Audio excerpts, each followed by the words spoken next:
Vamos abrir, irmãos, a Bíblia em Tiago, capítulo 4. Tiago fica depois do livro de Hebreus, tá bom? Lá no final da Bíblia, antes do livro das cartas de Pedro. Pedro fica antes das cartas de João, João fica antes de Apocalipse. Então, no final da Bíblia, abre aí em Tiago, capítulo 4. Enquanto vai colocando o fundo, eu vou pedindo que você abra a sua Bíblia em Tiago, capítulo 4. Eu quero falar com você hoje sobre certezas e incertezas. Você viu a Thalita dizendo, né, que a gente está numa série de mensagens que é essa daí, para começar bem. Geralmente a gente faz planos no começo do ano, a gente faz planos mirabolantes, né? Vou fazer academia, vou perder não sei quantos quilos, vou juntar dinheiro para isso, vou fazer aquilo, vou desengavetar um projeto, vou estudar, enfim, a gente reserva esse tempo do começo do ano para fazer muitos planos. E eu fiquei pensando, e como é que a gente pode pensar, refletir a respeito dos planos de acordo com a Bíblia?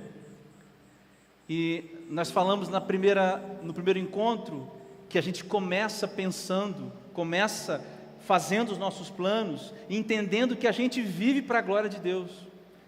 Essa é a função, é o objetivo, o propósito para o qual o ser humano foi criado, para glorificar a Deus. Depois dos outros 2 domingos, nós estudamos alguns filtros que a gente passa nos nossos planos. E você pode ver aqui no nosso canal no YouTube, tem as mensagens lá, só a mensagem. A gente não deixa o culto gravado, só a mensagem. E nesse penúltimo dia de série de mensagens, eu quero falar sobre certezas e incertezas. Na verdade, o título desse sermão é Entre Certezas e Incertezas. Vamos ler comigo, Tiago 4, a partir do versículo 13, irmãos. Tiago, capítulo 4, a partir do versículo 13 até o 17. Eu vou ler aqui na versão NVI, tá bom? Os irmãos em casa podem me acompanhar também. Diz assim: ouçam agora, vocês que dizem, hoje ou amanhã iremos para este ou aquela cidade, passaremos um ano ali, faremos negócios e ganharemos dinheiro. Vocês nem sabem o que lhes acontecerá amanhã. Que é a sua vida? Vocês são como a neblina que aparece por um pouco de tempo e depois se dissipa. Versículo 15. Ao invés disso, deveriam dizer: Senhor, se o Senhor quiser, melhor dizendo, viveremos e faremos isto ou aquilo. Agora, porém, vocês se vangloriam das suas pretensões. Toda vanglória como esta é maligna. Pensem nisso, pois quem sabe que deve fazer o bem e não faz, comete pecado. Vamos orar. Senhor, nós estamos aqui, diante da Tua Palavra, nesse momento mais sublime do culto que prestamos ao Senhor, que é quando, Deus, nós vamos ouvir aquilo que o Senhor tem a nos dizer, Pai. Mais do que cantamos, mais do que tudo que fizemos, nossa sede, Deus, é de ouvir a Sua Palavra. O nosso coração precisa ouvir a Tua voz e a Tua Palavra. Por isso, Espírito Santo, mais uma vez, Você é muito bem-vindo para agir, atuar nesse lugar. Fala aos nossos corações nessa noite, no nome de Jesus. Amém. Irmãos, em que contexto Tiago está escrevendo essa porção aqui? Tiago, meus irmãos, era líder da igreja de Jerusalém. E essa igreja de Jerusalém possivelmente sofreu com a saída de vários irmãos, porque havia muita perseguição. Então, provavelmente, Tiago está escrevendo, você pode ler lá no capítulo 1 do livro de Tiago, da carta de Tiago, que ele escreve assim: aos irmãos das 12 tribos, ou as 12 tribos, e aí ele fala sobre sofrimentos, ele fala sobre uma série de coisas, que dá a entender, irmãos, que ele está escrevendo para esses irmãos, para os judeus que haviam se convertido, que tinham formado aquela igreja primitiva ali em Jerusalém, estavam espalhados por causa da perseguição. É por isso que Tiago fala de sofrimento bastante, ele fala de sofrimento aqui. Você pode ler depois, é por isso. Mas essa porção aqui, específica de Tiago, capítulo 4, é sobre uma certa arrogância do povo judeu, especificamente do povo judeu. Você sabe que não existia para o povo judeu a expressão, se Deus quiser. Para outras culturas, naquele tempo, já existia essa expressão, em outras línguas. Veja, até mesmo para as filosofias do tempo, daquele tempo. Talvez não identificando o nosso Deus, mas uma entidade divina. Mas para o judeu, não existia essa ideia de que, se Deus quiser, eu vou fazer alguma coisa. É por isso, irmãos, que o Tiago começa aqui no versículo 13, dizendo, hoje ou amanhã, Tiago dizendo que os judeus diziam, hoje ou amanhã iremos para esse ou aquela cidade, passaremos um ano ali, faremos negócio, ganharemos dinheiro. Porque para o contexto e para a cabeça do judeu, não existe esse negócio de pedir a Deus. Portanto, o texto é sobre o pecado da arrogância, daqueles cristãos lá em desconsiderar Deus nos seus planos. Mas, irmãos, se nós temos esse pano de fundo histórico, ou esse pano de fundo mais geral do texto, qual é a ideia principal que a gente pode pensar aqui desse texto, irmãos? O texto está falando sobre a gente então ficar inerte, não se mover para lugar nenhum? Quer dizer que o texto então está falando para a gente, já que se Deus quiser, eu vou ficar parado e vou deixar minha vida andar? Não. Meus irmãos, eu acredito que o texto de Tiago é sobre o contrário disso. Eu acho que o texto de Tiago é sobre caminhar, sobre movimentar, sobre andar, sobre viver a vida. Porém, é um movimento de vida a partir de duas premissas. Vai aparecer para você aí agora na televisão.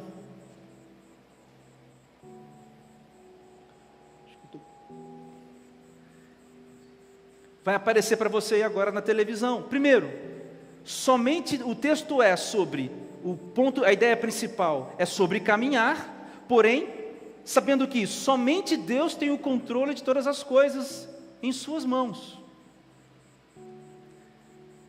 Compreendem, irmãos? É sobre uma vida que é vivida, sabendo que só Deus, não outra pessoa, só Deus tem todo o controle de todas as coisas em suas mãos. Veja o versículo 15. Olha o versículo 15. Ao invés disso, deveriam dizer, se o Senhor quiser, viveremos e faremos isso ou aquilo. Mas também o texto fala sobre pessoas que não incluem Deus nos seus planos. E isso é um erro fatal. Na verdade, isso é arrogância. A Bíblia usa, algumas Bíblias antigas, eu lembro quando eu li antigamente, tinha umas palavras que eu não entendia, usava-se a palavra jactância. Já viram isso? Jactância. Deve ter no dicionário lá do direito, não tem não, Lohane? Mas jactância é isso, é arrogância. Então o texto fala sobre essas pessoas que vivem a vida, gente que vai vivendo a vida, sem incluir Deus nos planos. E o Tiago denuncia que isso é um erro fatal, e que isso é arrogância, meus irmãos.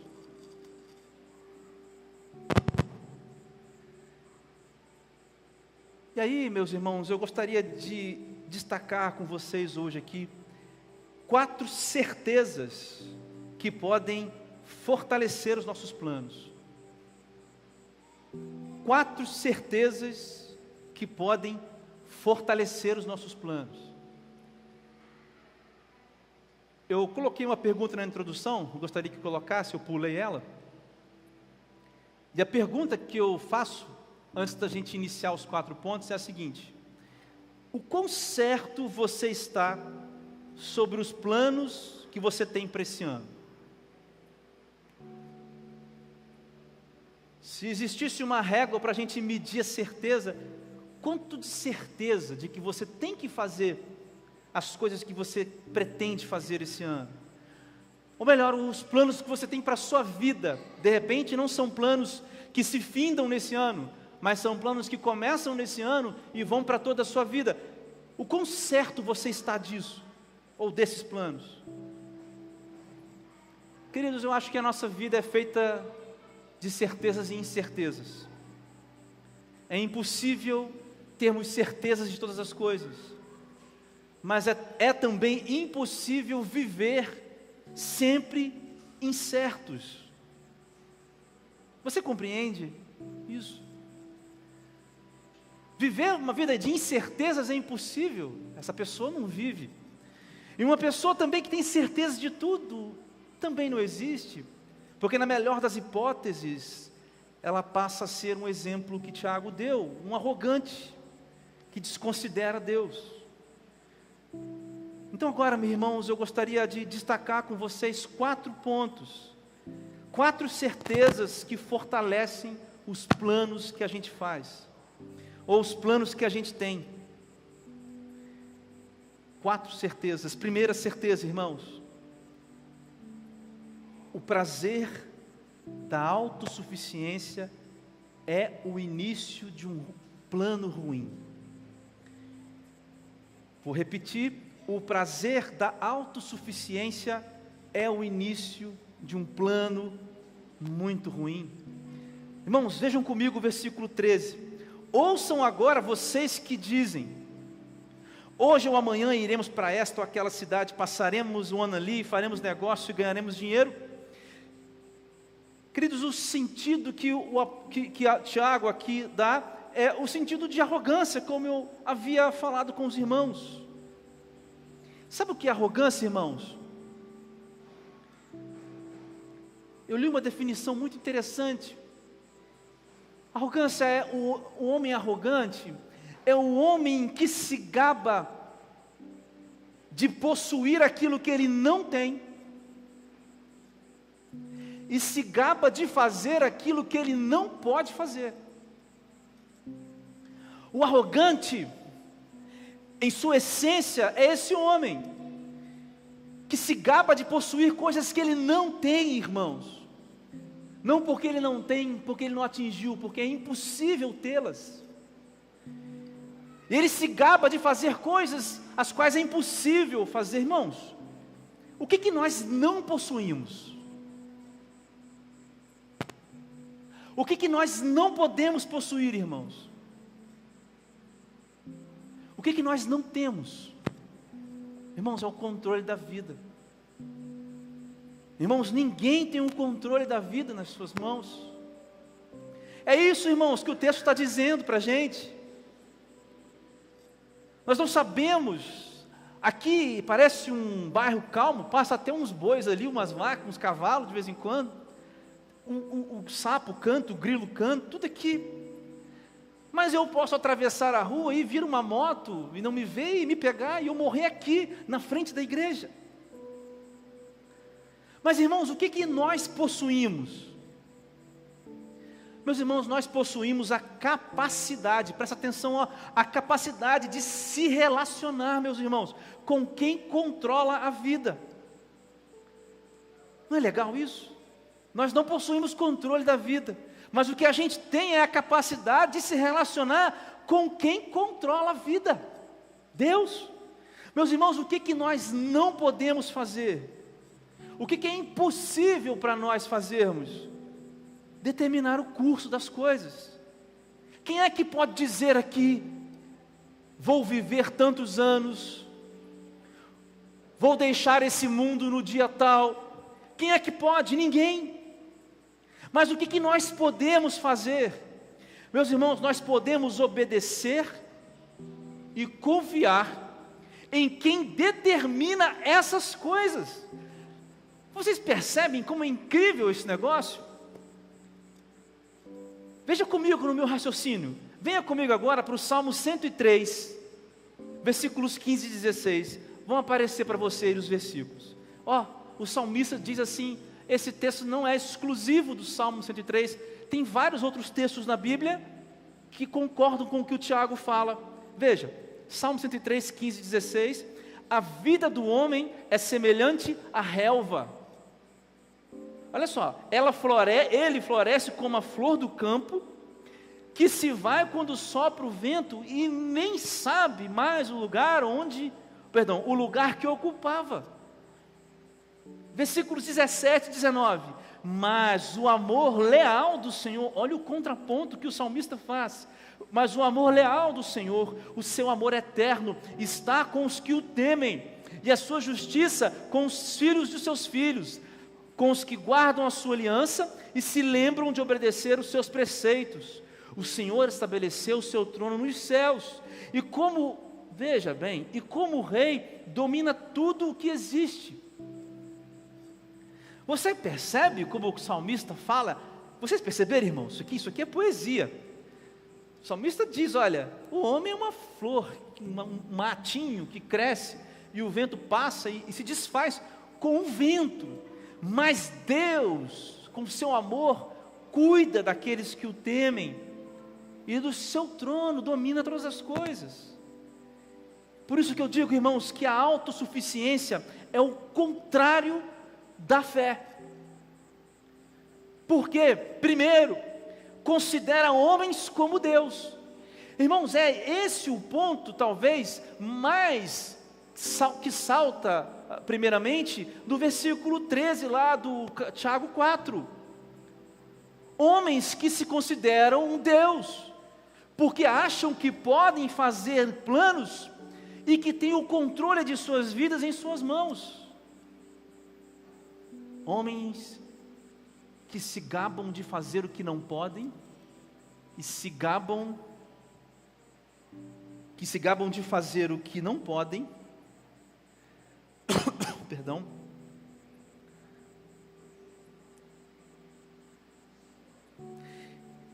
e de ter aquilo que não podem possuir. A autossuficiência é o contrário da fé, porque, em segundo lugar, alicerça as certezas da vida na materialidade. E aí, meus irmãos, é outro ponto claro do texto. Esse é o contexto do judeu. O homem que alicerça a sua vida nos bens materiais. A denúncia do Tiago aqui é nesse sentido, irmãos. E, meus irmãos, isso é tão atual.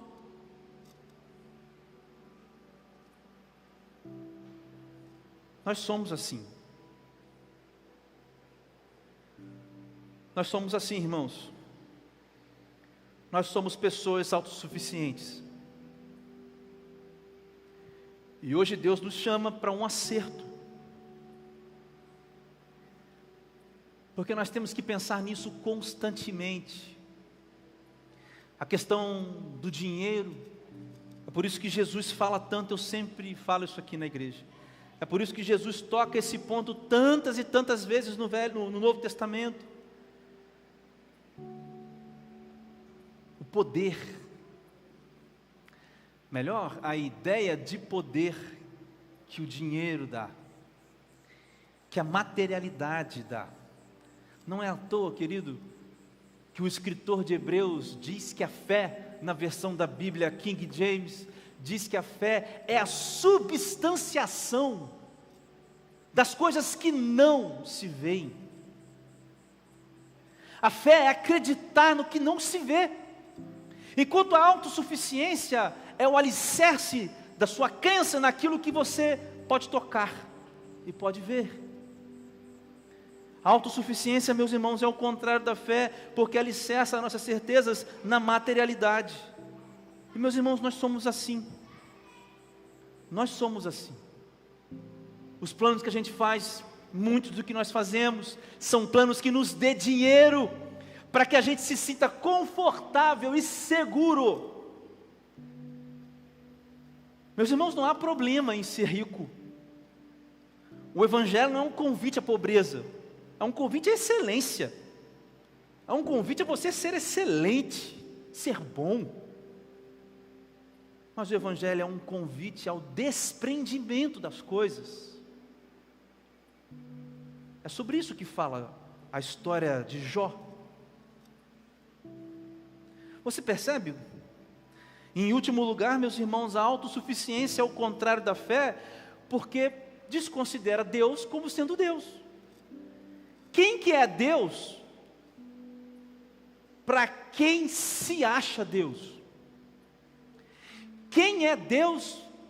Para quem olha para as suas coisas e diz: eu tenho, eu me deleito nisso que tenho, estou seguro, estou tranquilo, posso dormir bem. Quem é Deus para essas pessoas? Na ideia delas, Deus não é o Deus que a Bíblia prega. Você entende isso? O prazer da autossuficiência, porque é prazeroso, meu querido, é muito bom.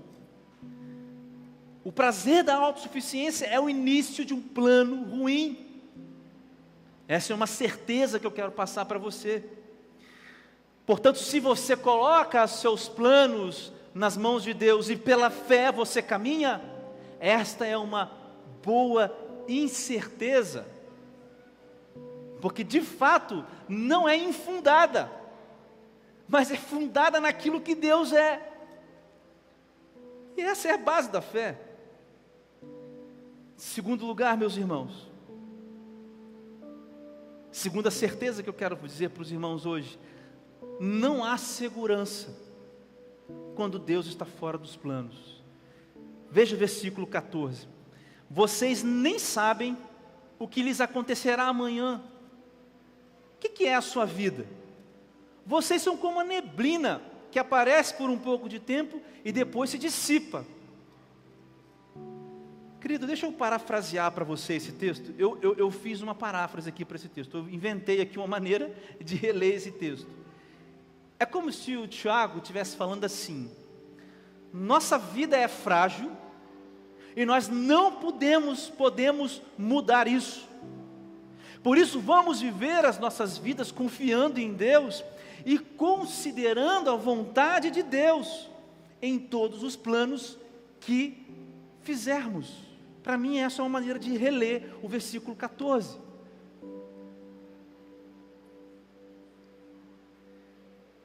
Junto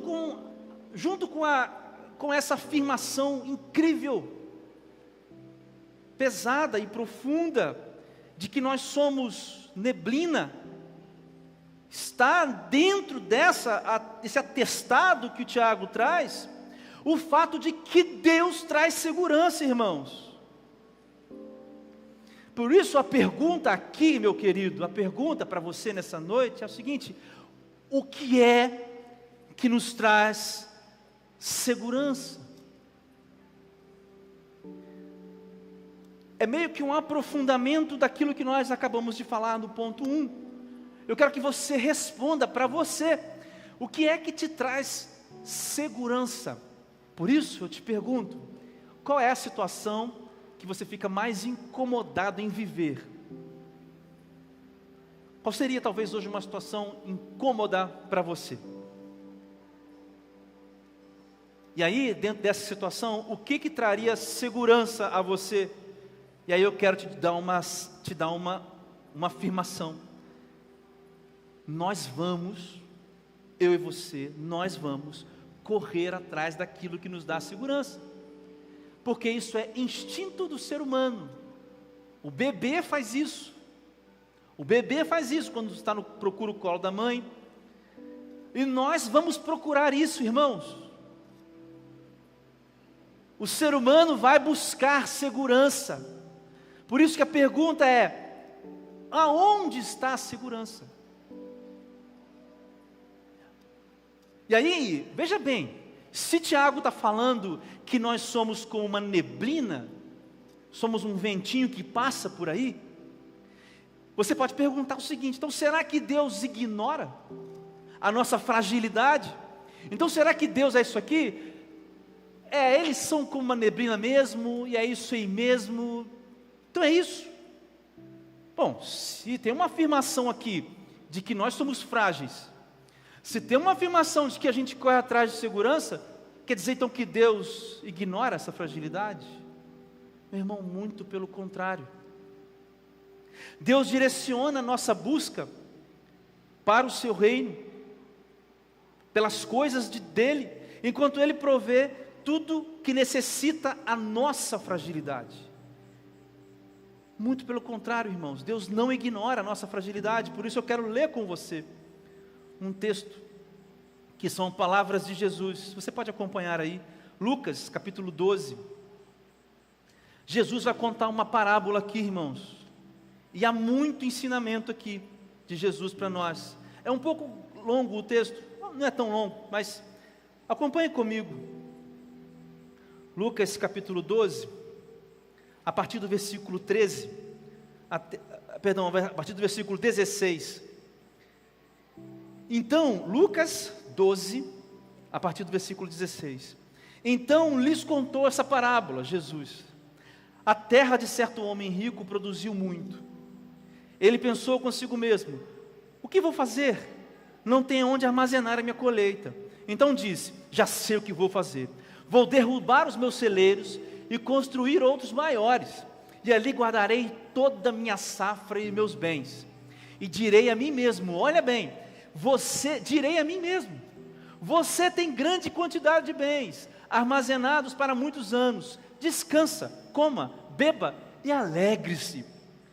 Contudo Deus lhe disse: insensato, esta mesma noite, a sua vida lhe será exigida. Então, quem ficará com o que você preparou? Assim acontece com quem guarda para si riquezas, mas não é rico para com Deus.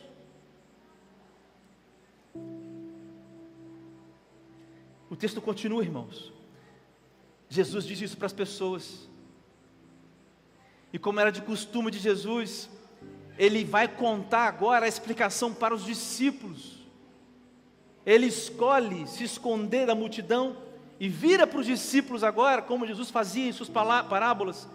Então, dirigindo-se aos seus discípulos, Jesus acrescentou: veja bem, agora, portanto eu lhes digo, não se preocupem com sua própria vida, quanto ao que comer, nem com seu próprio corpo, quanto ao que vestir. A vida é mais importante do que a comida, e o corpo mais importante do que as roupas. Observem os corvos, não semeiam nem colhem, nem armazenam nos celeiros, contudo Deus os alimenta, e vocês têm muito mais valor do que as aves. Quem de vocês, por mais que se preocupe, pode acrescentar uma hora que seja a sua vida? Visto que vocês não podem sequer fazer uma coisa tão pequena, por que se preocupar com o restante? Observem como crescem os lírios, eles não trabalham nem tecem. Contudo eu lhes digo que nem Salomão, em todo o seu esplendor, vestiu-se como um deles. Se Deus veste assim a erva do campo, que hoje existe e amanhã lançada ao fogo, quanto mais vestirá vocês, homens de pequena fé.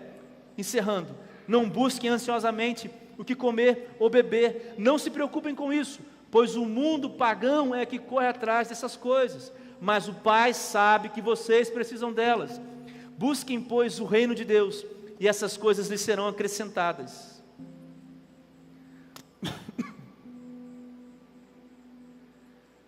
Você percebe a explicação de Jesus aqui? Ele contou a história de um homem que armazenou muitas coisas. E o homem disse para ele mesmo: agora eu vou descansar, eu vou falar para mim mesmo, vou descansar, comer, beber, vou ficar feliz. E Deus diz: insensato, hoje mesmo a sua vida será pedida, e quem vai ficar com as coisas que você juntou? O problema aqui não é a riqueza, não é a riqueza em si, mas é justamente a segurança que esse homem da parábola coloca em coisas e não em Deus. Querido, deixa eu te falar uma coisa. Não há segurança nos bens materiais, porque os bens materiais não resolvem o maior problema da vida humana. É por isso. Eles resolvem alguns problemas. Ter as coisas resolve alguns problemas. Mas o maior problema da vida humana ele não resolve. O maior problema da vida humana chama-se pecado. O versículo 20 lá de Lucas 12 diz: contudo Deus lhe disse: insensato, essa mesma noite a sua vida lhe será exigida. Então quem ficará com o que você preparou? Veja, meus irmãos, quando Jesus disse, não faz sentido ter riquezas na terra e não ser rico com Deus, não é de trocar coisas com Deus, é de conhecer a Deus. Meus irmãos, o sentido é relacionamento com Deus. É por isso que não tem segurança. Os bens materiais não resolvem, eles não foram pregados numa cruz. E se você não entende que o maior problema da sua vida é o pecado, então talvez esse seja o seu maior problema. Só Jesus, apenas Jesus, exclusivamente Jesus, pode resolver esse problema. E esse problema resolvido, meus irmãos, o que é a vida depois desse problema resolvido? Meus irmãos, nós temos que entender que o plano de Deus resolveu esse problema, como eu disse, e deu direção para os demais planos para os seus filhos. Lá no versículo 31 de Lucas 12, Jesus disse: busquem, pois, o reino de Deus, e essas coisas lhes serão acrescentadas. Então veja, Deus ignora nossas fragilidades? Não, meus irmãos. Deus resolveu o problema humano. E não só isso, meus irmãos, Ele disse: vivam buscando o reino.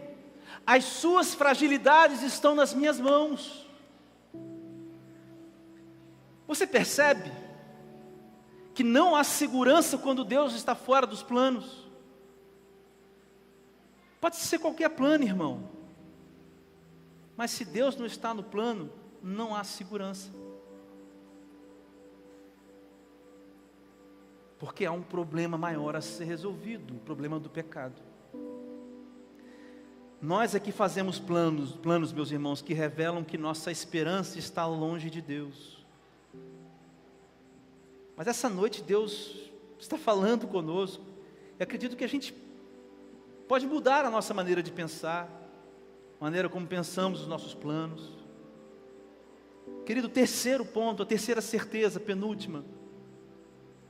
A terceira certeza que nós temos que ter quando fazemos planos é talvez a mais difícil, porque ela é a seguinte: Deus pode discordar dos seus planos.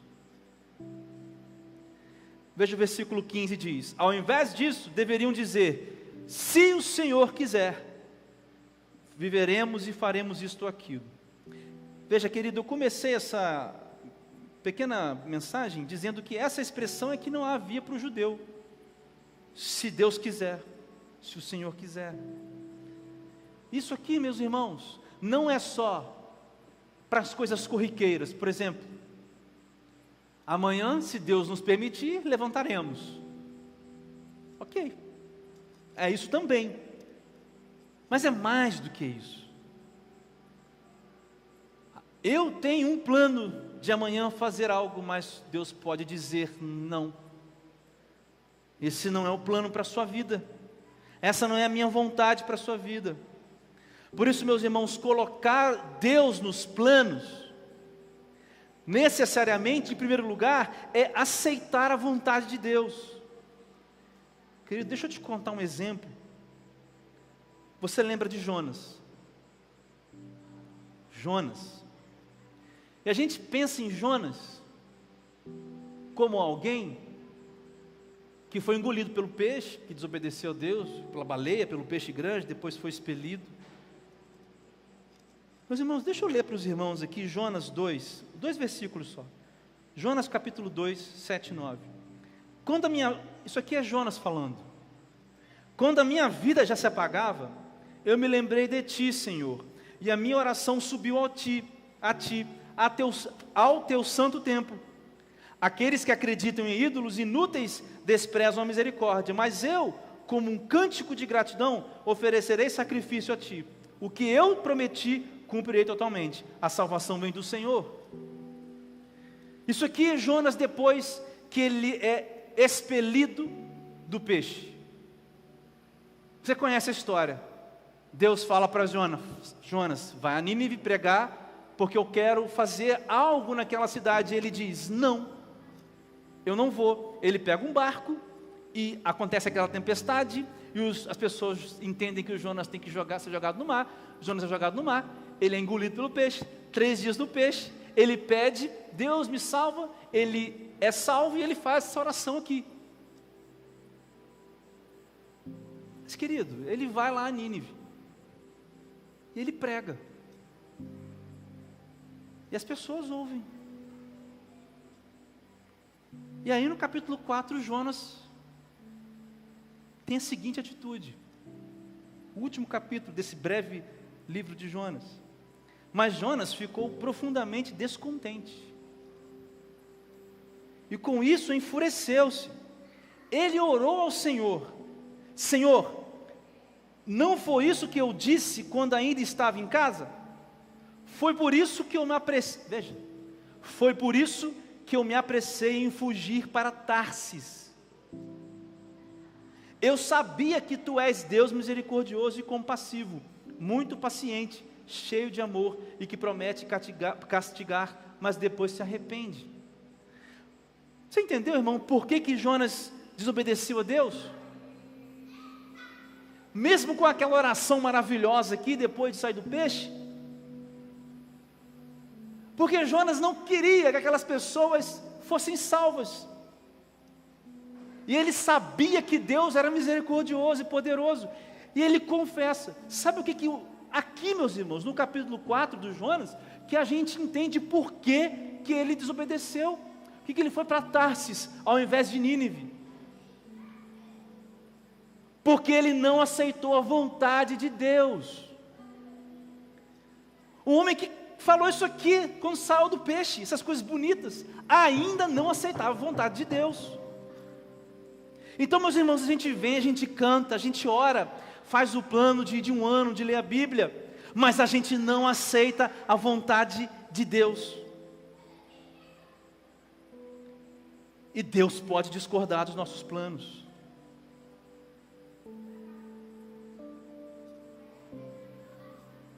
Em primeiro lugar, meus irmãos, colocar Deus nos planos é aceitar a vontade de Deus. Em segundo lugar, colocar Deus nos planos é necessariamente obedecer à vontade de Deus, obedecer à vontade de Deus. E muitas vezes obediência é sacrifício.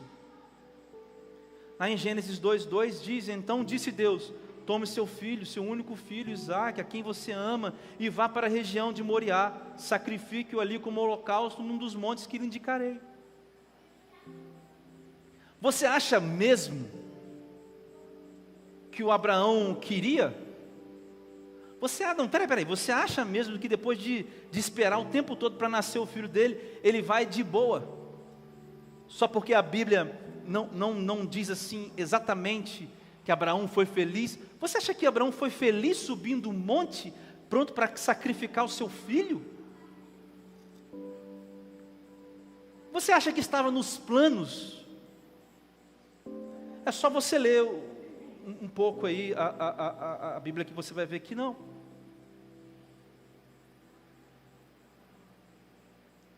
Mas obedecer à vontade de Deus, colocar Deus nos planos, significa às vezes obedecer à vontade de Deus, e às vezes Deus requer sacrifícios. Veja, Provérbios 16:1 diz que é da natureza do homem fazer planos, mas a resposta certa vem do Senhor. A versão transformadora diz assim: alguns planos terão de ser sacrificados, porque nem todos os planos que fazemos estão alinhados com os planos de Deus. Mas colocar Deus nos planos é necessariamente ter prazer na vontade de Deus também. Como nós cantamos aqui mais cedo, Romanos 8:28 diz que sabemos que Deus age em todas as coisas, para o bem daqueles que amam a Deus, dos que foram chamados de acordo com o seu propósito. Meus irmãos, sabemos. Isso significa que há um prazer, meus irmãos, em viver as coisas que Deus nos propõe, porque elas estão cooperando para o nosso bem. Por isso, colocar Deus nos nossos planos significa aceitar a vontade de Deus, obedecer à vontade de Deus e ter prazer na vontade de Deus. Por fim, irmãos, quarta certeza que você pode ter nessa noite: é que os planos que estão debaixo da vontade de Deus dão bons resultados. Os planos que estão debaixo da vontade de Deus, não só do controle, meus irmãos, da vontade de Deus. Deus está no controle de todas as coisas. Mas eu estou dizendo dos planos que estão debaixo da vontade de Deus,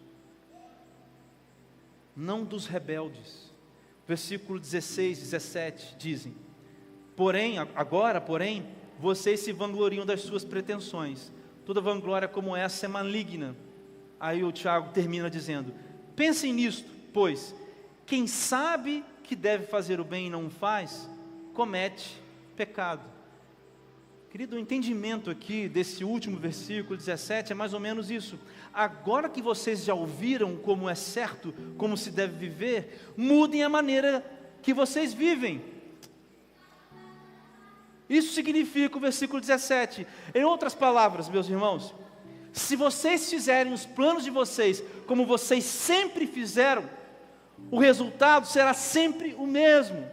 Mas se vocês fizerem planos, colocando esses planos debaixo da vontade de Deus, entendendo quem vocês são, entendendo quem Deus é, então vocês terão sucesso.